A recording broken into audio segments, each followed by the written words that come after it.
could see the daylight at the end of the tunnel, and that's what they've all been shooting for since the very beginning. Serious football thoughts, John. Everyone has said that they felt that this would be a high-scoring game. How do you feel? I think it'll be a high-scoring game.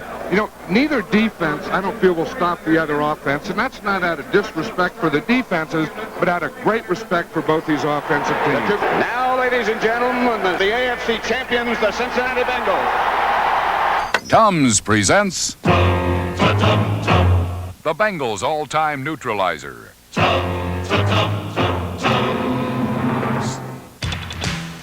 At the end of the 1983 season, Cincinnati said goodbye to one of the most punishing defensive players in team history. They called him the Rattler, and Ken Riley lived up to his name. The Ken Riley Show, a weekly look at Florida A&M Rattler football. All right, interesting weekend out in Louisiana this past weekend. Of course, Coach, it was the big governor's race going on. Saw some crazy political commercials on the TV out in Grambling, Louisiana. A little bit different than normal as far as governor's race, but it was interesting in the various reactions on this thing from both sides. And, well, it's over with, and Edward Stein is the new governor of Louisiana. All right, back to football. A tragic loss in the Bengals community, with us losing Ken Riley. I just immediately thought about his family, and I'm thinking, like, gosh, like, that's a guy that should absolutely be able to walk across the stage, be able to say what he has to say, and get his gold jacket the way that, you know, he's supposed to. Ken Riley, to me, is an inspiration of just never giving up on yourself, despite the fact that there are others who don't think you can quite make it. Kenneth Jerome Riley Sr. was born on August 6, 1947 in Bartow, Florida, a city that's located in Polk County. Riley was one of the top 10 quarterbacks in Polk County, as well as a member of the Polk County Sports Hall of Fame. A little known fact about Riley is he didn't start playing football until the 9th grade in high school. So Riley took off at a school called Union Academy. He was the class president and a 3-star recruit before making his decision to commit to Florida Agricultural and Mechanical University. And my thing to going to college was to get an education first. Well, during the time when integration was just beginning, my high school coach wanted me to go to Wake Forest. A lot of my friends that I played with in high school, we had over 7, 8 guys that went to play pro football for my high school, not at a different time, but I played with 4 on the team that I played. So they were at FAMU, so I wanted to follow them up there. So that's how I went to FAMU. And Coach Alonzo J. Gates won over 207 games while there at FAMU. His former players were coaches, high school coaches. He had that network. So when I finished high school, it was my coach. Was, I didn't have to go anywhere. He just automatically took me to FAMU because he was getting 2 of our players every year from my high school. So that was a network that he had at that particular time. Given the times, players that were good were literally just sent on a Greyhound bus to Tallahassee, Florida, the home of Florida A&M University, the highest of 7 hills. Once he got there, he was taken under the wing of the legendary FAMU coach, Jake Gaither. He's the one who wanted his players agile, hostile, and mobile. That was his old saying. And then be productive citizens when you're finishing your career. Go back to the community and put a major role. So Jake Gaither had his master's degree from the Ohio State University, which was not the norm for those back in the day. He also had some grad work at Yale. As a coach, Gaither was 246-4 and won 6 national championships. He became a mentor to Ken Riley at FAMU, and Riley was one of his favorites. Gaither influenced Riley to not only focus on sports, but also his education and his morals. Well, some of the things that he instilled in me about being honest, integrity, when you finish your career and you start your life work, going back into your community and be the best citizen you can be. He was concerned about you as a fatherly figure. One perfect example, I never liked spring practice. Matter of fact, the only time I got hurt was in spring. So during that particular time, we had the set up here at FAMU, and everybody was on this set. And I had told Coach Gates I got to go and do a assignment for my class. I said, okay, baby, because he was real strong on academic. Go ahead on. And he came by in this car, Lincoln, and we were all sitting up on the hill watching the girls. And lo and behold, I saw everybody scattering. I wasn't even paying any attention, and that was Coach Gates. He comes up there and get his mail out of the mailbox. And I scattered too. I didn't know he saw me. The next day I go back into class, and he come and get me out of class. He said, "Baby, sit down." I was his quarterback. He said, "You know, you're supposed to be the leader of my football team. You're one of my captains, and you lied to me, baby." He said, "That's the most dishonest thing you can ever do." He said, "How can I trust you if you do what you're doing now? If you're going to lead my football team and I don't have any confidence on you?" And you know, I thought about it for a while, and boy, I felt like a little mouse. I mean, that stuck with me to this day, and I tell that story all the time about honesty and about leadership. You got to lead in a positive way, because it makes a big difference in who follows you and who you will follow. So that was an example for me, and that stuck with me the rest of my life. In college, Riley played quarterback. If you're a Bengals fan and you're watching this, you know him as a cornerback. He never played cornerback in college. Not only was he a quarterback, he was a great one. From people that were there that witnessed him, they said that he kind of reminded them of Russell Wilson. He was a very agile guy. He ran a 4.4. He was a really smart player, and he was a guy that was strategic and unflappable. He said if he had to choose a quarterback that kind of modeled his game, he said it was more like a Russell Wilson. I think he said he was a little bit more shiftier than Russell, but a scrambler, could throw on the run, going to the left and going to the right. And he was just hard to catch. So he was definitely athletic quarterback, and that's exciting to watch from what, all I've been told, and, just listen to some of the guys when they get together. Riley was a 4-year starter, and he was on and off at the quarterback positions, but for his last 2 years, Riley led FAMU to a 23-7 record with him as a starter. They called him Air Riley. They said that he would carve defenses up, and he was known throughout college football. Riley was actually even inducted into the historical Black Colleges and Universities Football Hall of Fame as one of the top players of his time period. I just went into another Hall of Fame, the Black College Hall of Fame, which is, I think, a very prestigious Hall of Fame as well, because during the time that we played, all of the records and stuff were held by guys coming out of the Black colleges. You had Walter Page, Jerry Rice, Demir Ballant, there's just so many of them that came from predominant, Black schools that had great careers in the NFL, because at that time some of us couldn't go to, a major institution. Even as a star football player, Riley was a star student and was involved on campus. He was the homecoming king of Orange and Green, and he was a member of the Alpha Phi Alpha fraternity, a fraternity that included the members Martin Luther King, Thurgood Marshall, Jesse Owens, and more notable Black figures. You're about to win this!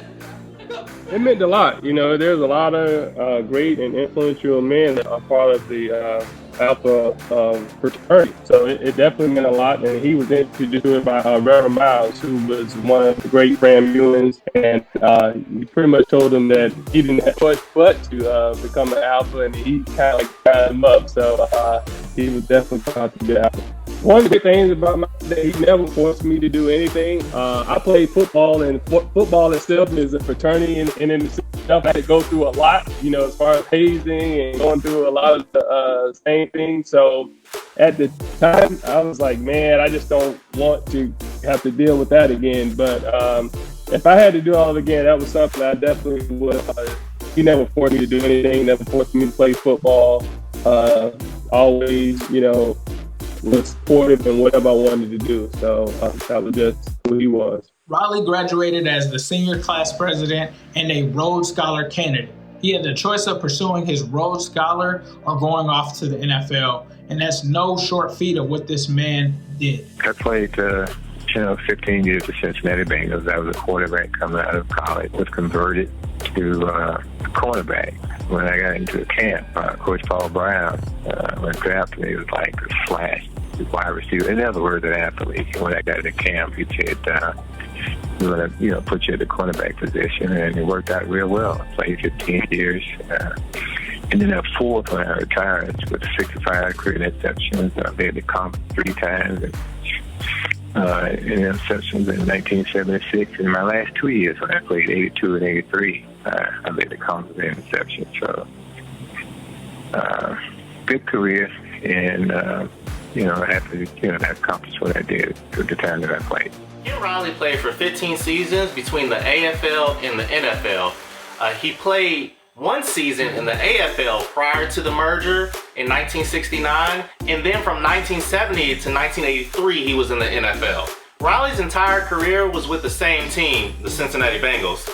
He was originally a quarterback going into the draft, but then when he got drafted, Paul Brown converted him from a quarterback to a cornerback upon entering the NFL. This wasn't a surprise because around that time, black quarterbacks were frowned upon, and people didn't believe that African Americans were smart enough to play the quarterback position. Ken Riley got his first start in the 4th game of his rookie season when the starter, Charlie King, went down with the injury. He never got his job back. I was just happy to be drafted. I was drafted in the 6th round. At that time, they had 17 rounds, and I really didn't think I was going to get a shot being a quarterback, a white quarterback at that. Well, lo and behold, I was drafted in the 6th round. I was at a basketball game, and Mr. Niles, who was the business manager, came up and got me and said, "You got a call from the Cincinnati Bengals." So I went there, answered the call, and they said, "Look, we want to draft you the next round. We hear you going to engineering school." That was somebody from another team that told him I was going, which was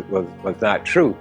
And they said, "If you're not, we want to draft you the next round." And that was the 6th round. When I was drafted, they drafted me as a quarterback / running, but they, athlete. And when I got to Cincinnati, Paul Brown said, "You're a cornerback." And I've been doing that for 15 years. It worked out well, but it was just an opportunity that I wanted to take advantage of. I was called a scrambler. I could run around. But I believe, I could have made it as a quarterback, but it worked out for me for the best because there was only one guy in front of me that I thought was better. That was Greg Cook. He was the #1 draft choice for the University of Cincinnati. But outside of that, I felt that I could compete it, but it was just the wrong time at that particular time. I had the physical ability, and Paul Brown recognized the talent and gave me an opportunity, and I took advantage of it. He was a student of the game. He was to keep a little notebook of like the routes, and if he got beat by a particular route against a certain receiver, like the Stalwarts or the Swans or Otis Taylor, whatever the wide receiver. So he kept a little notebook. So he was definitely a student of the game, and so that helped out. But playing quarterback probably did too because he knew the offenses, with the offensive schemes and that type of thing too. Having played quarterback definitely played a hand in me being able to, read defenses and read and knowing offense, because as an offensive player, you look at defense. As a defensive player, you look at offense. So having been an offensive player, it definitely helped me as far as thinking that this was what happened in certain situations.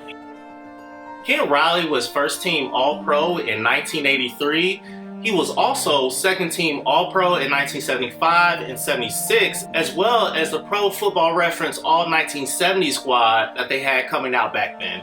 He ended up finishing his career with 65 interceptions at the age of 36.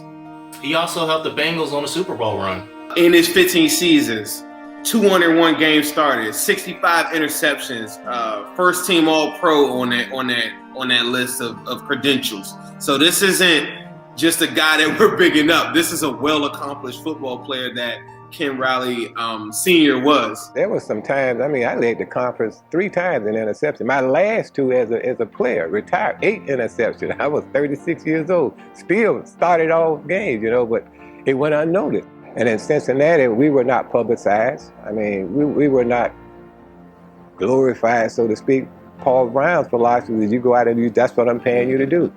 And there are a lot of guys that had great careers there but went unnoticed, and I was one of those guys. It's hard for me to explain. I've done everything that I can do. Then they say, well, they holding it against you because I was in the Pro Bowl. That's as far as had a Pro Bowl. That's on popularity. There was guys, I even in 76, Amar and I, the best friends in the world. Lamar was hurt half of the season. I had 9 interceptions and picked off 3 in the last game against Joe Namath. And I remember Charlie Winters was the defensive back coach. He said, "Now I know they won't overlook you." And I mean all pro and all those kind of things. So you're talking about you gonna hold that against me because of the Pro Bowl, which I didn't particularly want to play in. I didn't ever want to get hurt. Chance of getting hurt anyway. But I mean, it's a prestigious thing, and I would love to have that, but that was not because of my ability or lack of ability. I just, one of those things that I felt that should have and never did. But we both thought that this Centennial class, since they were going to have so many, and he was starting to get the buzz and he was doing all the interviews, and I really thought that he would have been a part of this class. But when he didn't get it this time, I mean, I could see that he was deflated. And it was like, wow. It was like, man, I'm not going to get in. But I told him, I'm like, you're going to get in. You're going to get in. And it's unfortunate that he won't be here, but I know that he'll be here in spirit, and I'm going to do all I can to push it. Ken Riley was a big legend and set the tone for a lot of cornerbacks like that you're watching today. And that's why it's so important that we honor your father on the Ring of Honor, because it's a really, really important part of the defensive back, cornerback, discussion even in 2021. And it's got to be something that young Bengals fans, they have to see that when they walk into the stadium. Definitely look forward, if it happens, to recognize some of those players, because we've had a lot of great players.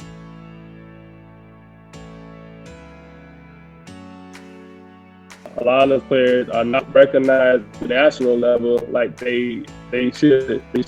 But it's a start, and I definitely would be honored, and I look forward to it if it happens.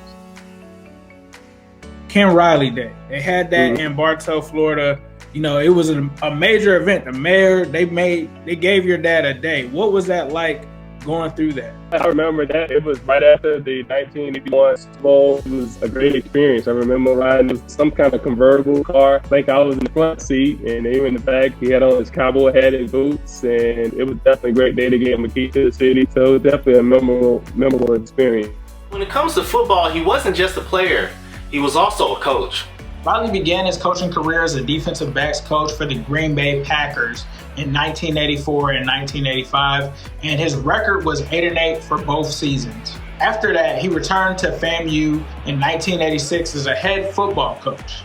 So this is a notable guy who went off to the NFL and was so smart he channeled both into becoming a head coach and returning to his alma mater and following in his mentor, Jake Gaither's footsteps. It's only natural that he would decide to return to his alma mater and would go back and be a coach. And he was essentially there from 1986 to 1993, and he won 2 conference championships while he was there, and he was 48, 39, and 2, and he was also Coach of the Year twice. The Ken Riley Show, a weekly look at Florida A&M Rattler football. Hello and welcome to the Ken Riley Show. I'm Keith Miles along with the head Rattler coach, Ken Riley. And coach, after another great comeback in the last quarter, just like the Rattlers did against Southern University, we fell to Grambling as they put together a strong drive to close out this ball game. Yeah, Keith, we definitely had a good comeback. We had a chance to win it with 4 minutes left. We went up, scored. They came back and drove, did what they had to do. We got one other opportunity, and we didn't get it done in those 4 plays, and consequently won the ball game. But I thought that both teams looked a little flat. I don't know what had happened. I thought that knowing going in that they were going to be a little flat because of the disappointing loss 2 weeks ago. But we played down to their level, and we just didn't have the enthusiasm and made a lot of mistakes early in the game. It really cost us the game.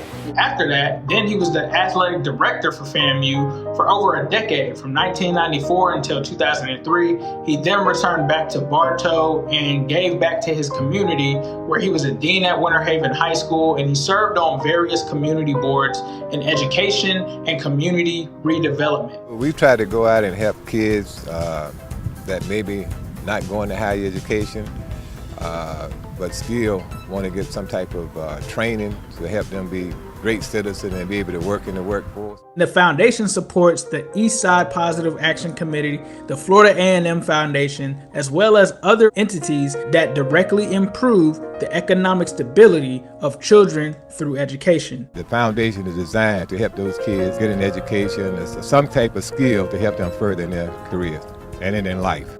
And the impact that this man has had on every single level is just astonishing and amazing. And Ken Riley not only was an amazing player, but he also was an amazing person. Ken Riley, to me, is another unappreciated legend who should be in the Hall of Fame. Eventually, once, that next Bengal gets in, I think it'll definitely open up opportunities for other Bengals.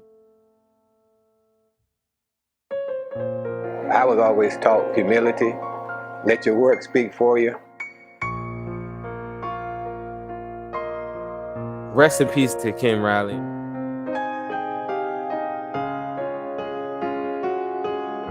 Hello, this is Hugh Jackson. I want to give a special shout out to Ken Riley, the man who hails from Bartow, Florida, by way of Florida A&M, 6th round pick of the Cincinnati Bengals, one of the best cornerbacks to ever do it.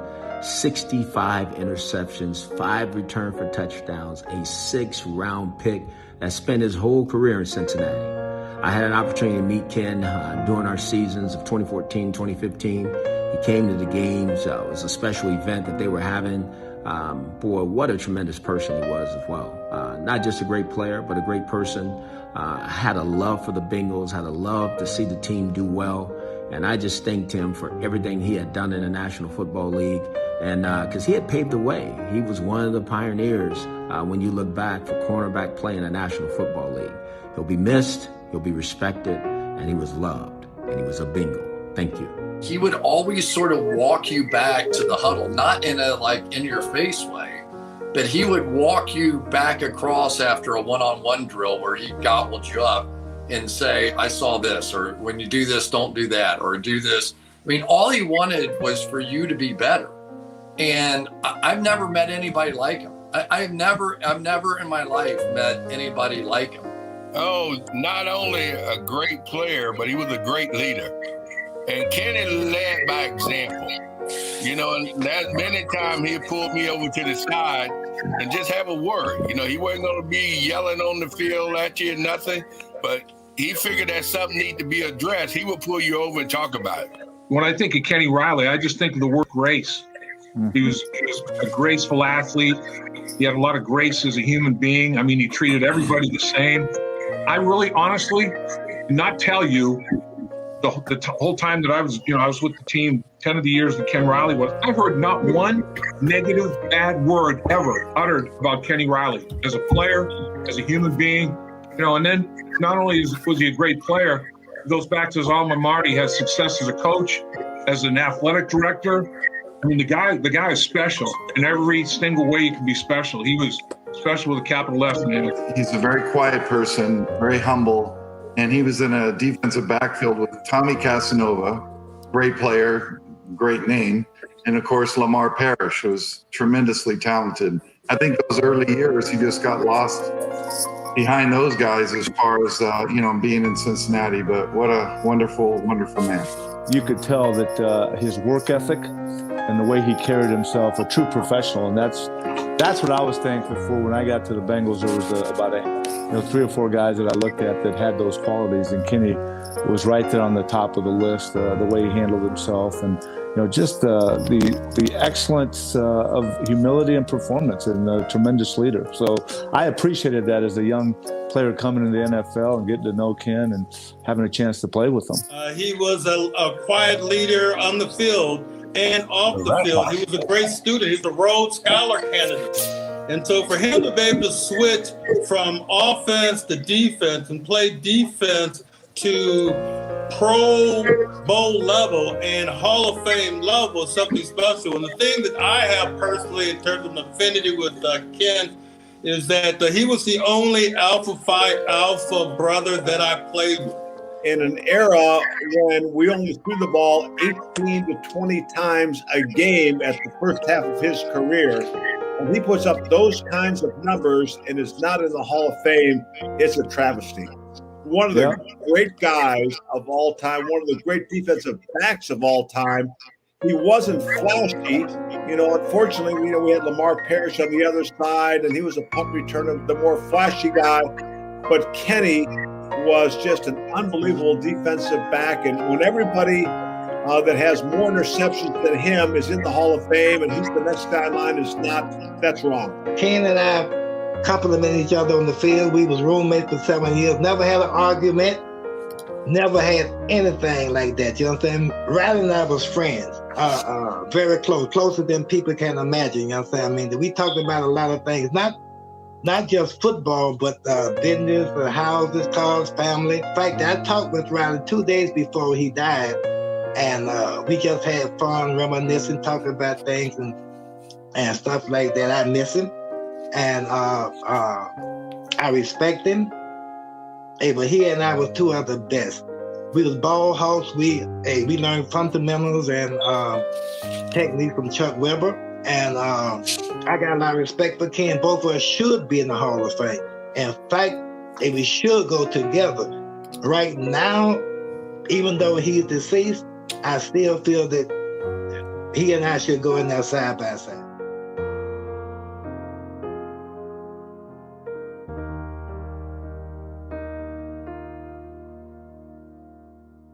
To all of the Who Dey Nation and podcasts like you guys do, I really from the bottom of my heart, we really appreciate it, man. It's awesome to of all the support and love that he's received, and hopefully one day, like I said, we'll be saying this at the Hall of Fame.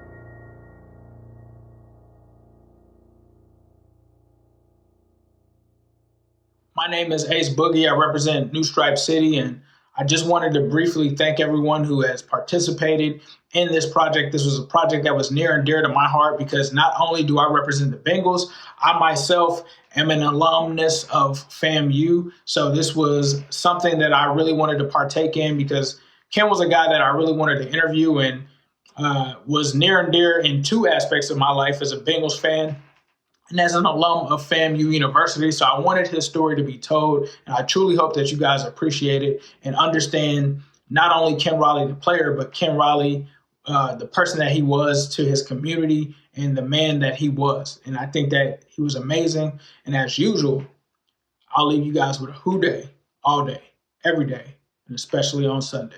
But also, go Rattlers.